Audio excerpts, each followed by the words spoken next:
Well, good morning again. This is Dr. Bill Wyatt with the American Orthodontic Society.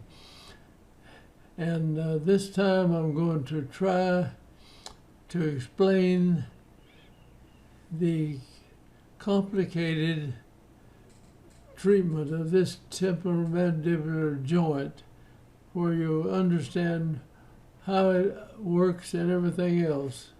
And as best I can come up with is what happens in here, and I'll try to show that to you.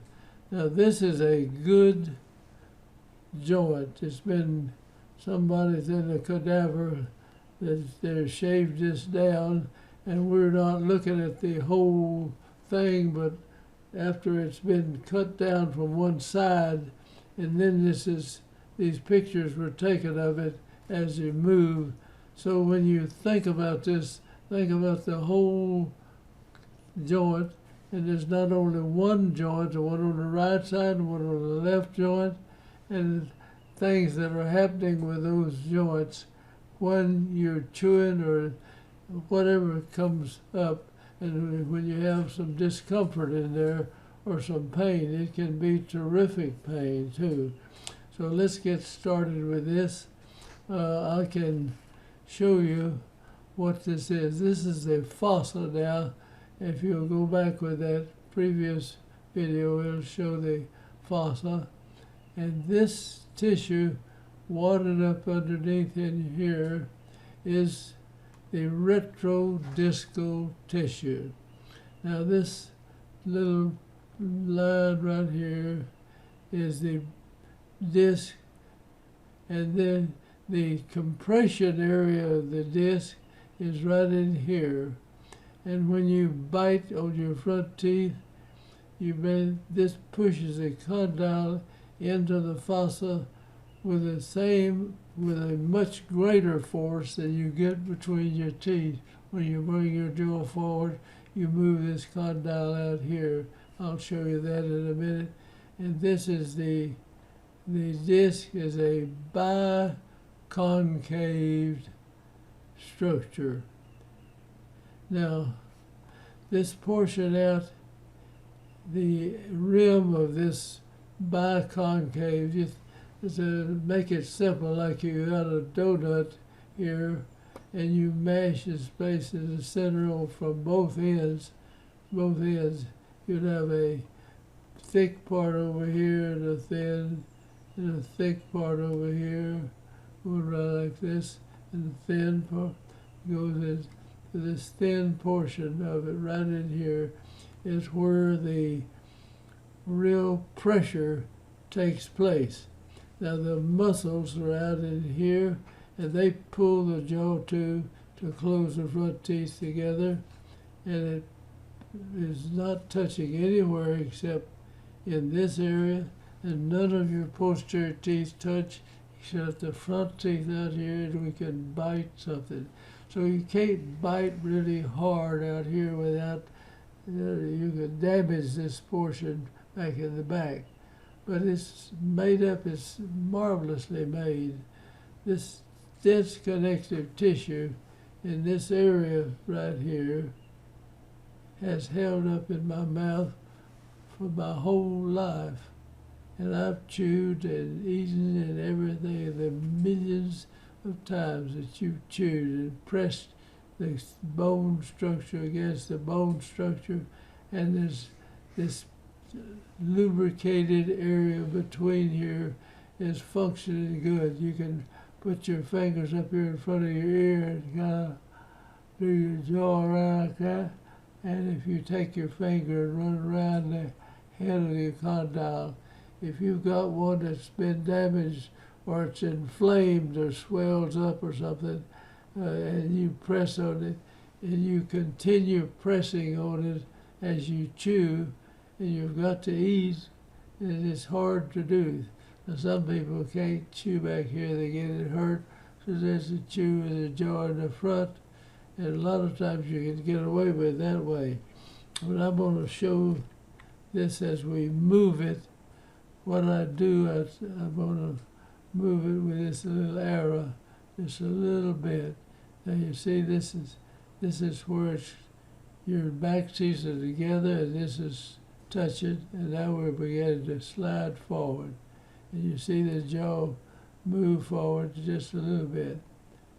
And now the disc. Okay, I'm going to stop right here and go over. You see the biconcave effect of this disc. It's like this. Now this is not a round disc, it's something kind of a little oblong. Go back and look at the head of the condyles, and they're not the same way on both sides.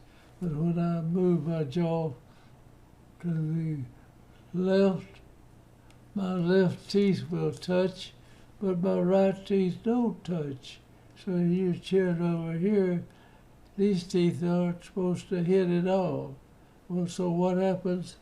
The condyle on one side of your mouth, when you shift it, this one comes out here to this portion, and the other one is still back on the area, like, go back and show you the other jaw joint.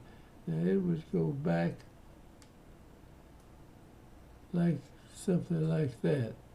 Now that's lowers it and allows the teeth to come into contact on the left side. So I chew with the right side of my mouth, or I chew with the left side. Let me just move this up now. We're going to chew. It brings it somewhere out of like that. And that's that distance. Watch the head of the condyle now. It will move as we go back with this. Look how far it came down. All right. In your mind's eye, here's the condyle there. Now, if I move my jaw to the left to chew, and this is the right joint, this condyle will move out like that. Now, in this position, on one side it's touching, and the other side doesn't. And so the side that doesn't touch like this, you can chew your teeth together. You chew over here. If you shave back, it's the same thing in reverse. Now, when I'm in this position, the surrounding tissue of the joint, like it's an oblong kind of position, and you've got a thick area on the outside. This area doesn't take the pressure that this little dense connective tissue takes in here by any means. So there's a blood supply to this portion of the disc. Around on the other side, and all the surrounding tissue has blood supply that comes in. And you've got an upper joint space and a lower joint space down here. And this part has a blood supply. This blood in this area, and also some of the blood, they think, comes from the highly vascular retrodiscoteria, transfers over to the part of the disc that has no blood supply. And I think they call the way this blood transfers is diffusion, or it is best I can get to call it. Now this blood comes in here and carries nutrients, and the nutrients and the blood cells, or some way or another, it gets the nutrients from this area and also the retrodiscal tissue, which is this, into the area where there is no food. Now that comes in there when your jaw's relaxed. Like if I'm just sitting here doing nothing, I don't have my teeth biting together. I drop my jaw and separate it. I'm relaxed. The jaw's out here. Now you can put a person under so much stress that they just won't be relaxed. They'll be biting down on this all the time. Then you'll get a damage to this portion where it's not getting fed properly. Or if somebody breaks their jaw and you push the two teeth together and wire the jaw so it'll stabilize the broken part and let it grow together, and you leave it 6 weeks or something like that. This disc will not be fed in here, and this part will just disintegrate and go away. And I've got a video showing a hole in the disc itself in that area. So I hope you understand this now. Like you get hit in the jaw, and you let me go ahead and bring that jaw together again. Now over here, we're going to go out as far as it goes, and now it's going back in the other direction. And every time you chew, open and close your mouth, it's going to do that. Where you chew is gum or what. Now when it gets up here, watch it squeeze the last part together, and as it does, you can kind of see the liquid flow out of here, and you mashes the outer ring of the disc and squeezes the nutrients into this portion here that takes all this load. Now this load increases as you move the jaw forward. Now that right in here, if you sludge your juice, you can feel this hitting like that. It comes up on this side, that's as far forward. But if you get it locked out, this whole condyle will move up in front, and you'll have a job getting it back under. If you ever do that, you have to take your jaw or have somebody else get it and pull down and back it up to get it to pull the condyle out of this area. So let me go back now. Well, I'll just move it on out and it'll go back. Now you're back in the back position. If you get in an accident, you tend to bite your teeth together and the jaw gets back in here. So it's better to wear a mouth guard in any kind of sport or any kind of activity that you're doing that you might jam your jaw or get it hurt. Now you can wear say a helmet for riding a motorcycle. You can wear it on your chin. You don't put enough pressure on it to push this back here. But if you get hit in the jaw, the tissue is very thin. The bone structure here between there and the brain, and now the ear is just out in front of it up here. We showed that on this previous video that we did. So go over that video before you go over this.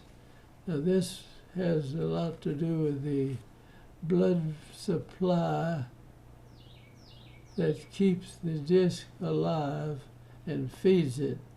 And it can do this for years. I guess if I could hang around here till I was 100 years old, it would still have a healthy function here, or you could get it damaged. Now, if you get hit in the jaw and it drives this portion of the condyle back into this area, frequently it puts so much pressure that it pops the whole disc out in front of the condyle, and the condyle then will, as you go open up over here, your jaw kind of go on one side and then go back to the center, or if it hits on both sides, it may click off over here early and click on the other side later. It's the difference. You may go every time you chew. You can hear somebody, their jaw, this popping, and this tissue gets stretched out. Now watch the tissue tighten up as we go with this, as we pull this jaw forward, and we move our jaw, we chew it. Now when it gets over here, that will stretch this tissue out. And if you get hit, it'll push it through the space in here, and a lot of times break or tear this portion. And now your disc is out in front from then on. Sometimes you can, on an early click, you can get rid of the click. I worked with people with TMJ pain for about 30 years, and the best of my ability, we got rid of the pain on every one of them because I understood what the jaw was doing. If you bring it out here and get the condyle off the swollen tissue and get some anti-inflammatory drug or something like that, it will help it. So if you get damaged, get hit, automobile accident, or my little niece got hit with an elbow in the jaw playing basketball. I've seen other people just, if you're running track and you fall and hit your chin on the ground hard enough, or you're playing football, you could get knocked in the jaw so hard, it'll damage that. Can kick that disc. If you kick the condyle into this part hard enough, this whole disc will slide out in front, and that'll click off and on every time you eat if you can't get it back on. Sometimes you can capture it, recapture it, and get it to functioning. Let me go back and show you another thing with it. We'll take it back now. If the disc is popping off and on, this thick portion of the disc, or this outer ring, this goes all the way around here now. Think in 3 dimensions. In other words, you're not dealing with just a joint on a flat surface. This is the whole thing going in here with this one surface cut down.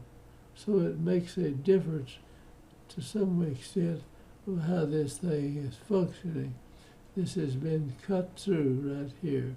But this is the only way we can get it where you can really get a good idea of how this works and how complicated it is. So I want you to have this in your mind if you're going to work on people's teeth. Don't say, I'm going to ignore the temporomandibular joint because everybody doesn't have a problem with it. But more people have problems with it. A lot of them it's not hurting, but they do have a problem. So I'm going to say goodbye, and I want you to, wherever you are, I know this YouTube thing is wonderful, and I'm able to talk to people all over the world of what happens in here. And the best of my ability, this is the way it functions, the way it works. And I hope you read this or listen to it. And if you're working on teeth, I don't care who you are. You can be a restorative man or anybody doing something with the teeth. Or you could just be somebody over here that's got your jaw joint hurt and you wonder what to do with it. If you want to bring your jaw out, most of it, if you bring it out, you got to put a splint in here to keep so your teeth can close together and let the weight go up here. If you just move your jaw forward and you bite, you put more weight on this joint right in here. So I hope this helps people get along and figure out why it is hurting. If you're somebody who's been hurting for years, we have videos on they've got probably 10 or 15 videos where we mention the TMJ, the temporomandibular joint. Thanks for watching, and I'm going to say goodbye and close out, and I hope you'll sign up with our channel. We have one on lecturing on orthodontics, and that covers the temporal mandibular joint, and one on just all kind of video problems that people have from the time from conception to old people. We've covered the way it was treated and how you treat it in all this area. So thanks again, and I'm going to close out.